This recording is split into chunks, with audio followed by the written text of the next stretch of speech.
May problema ba kayong ganito? Once na mag-download kayo ng picture, so sample natin, right click natin itong picture, tapos save image as, at ganito ang nalabas, GFIF file. Yan guys, so ganito ang nalabas. At once na kinlik nyo, so hindi siya na select or na save as a JPEG or PNG. So paano nga ba siya ayusin sa ating Windows 10 PC? Okay, simulan na natin. At once na makaklik natin yung save, yan, ito yung pinakang file niya or yung pinakang picture. So tingnan natin kung saan naka file name. So yan, pag tinapat nyo yung mouse, GFIF file. So right click natin para sure, then properties, yan sa baba, click nyo yung properties at yan, GFIF file. So paano nga ba siya baguhin or iset natin as a JPEG? Ito yan,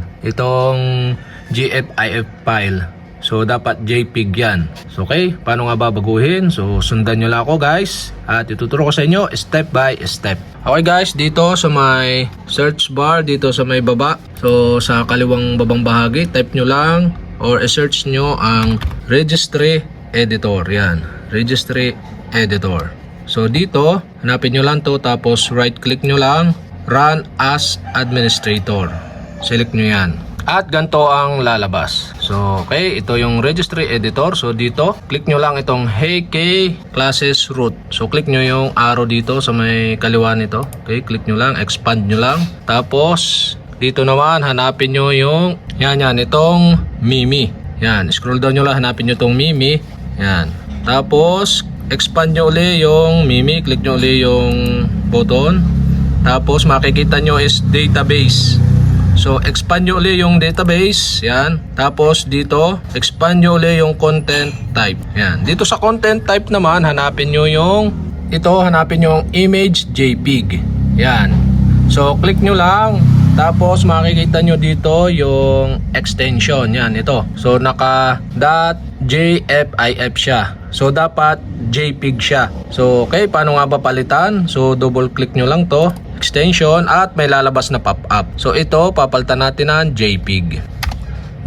.jpeg, .jpeg, yan. Dapat ganito ang nakalagay, .jpeg. Then click na natin yung OK dito sa pop-up. At ayan, .jpeg na yung extension. So okay, back na natin at successful na natin na napalitan yung pinakang extension or save ng ating picture. So okay, so back lang natin to. Yan, back natin.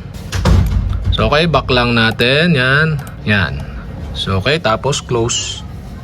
Then ito yung image na JFIF file. So magda-download ulit tayo ng isa para sure kung napalitan ba. Yan guys, download ulit natin ito.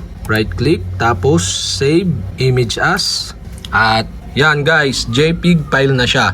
So okay, save na natin. Tingnan natin kung magse-save as a JPEG file. Click natin save. Tapos punta tayo sa download natin. Yan guys, ito yung GFIF file yan. Kita naman ninyo, GFIF file. Tapos ito yung JPEG file na. Yan, okay. Tingnan natin para sure, okay. Click natin, right click. Tapos sa baba, punta kayo ng properties. Tapos dito, yan, makikita nyo JPEG file na siya. So ganun lang kadali guys magpalit ng file name ng ating image after na ma-download natin. So okay, sana nakatuloy itong video na to. At kapag hindi ko pa kayo subscriber, mag-subscribe lang kayo sa aking YouTube channel. I-click nyo lang ang subscribe button at ang bell para updated kayo sa mga video tutorial like this. Okay, salamat sa panonood.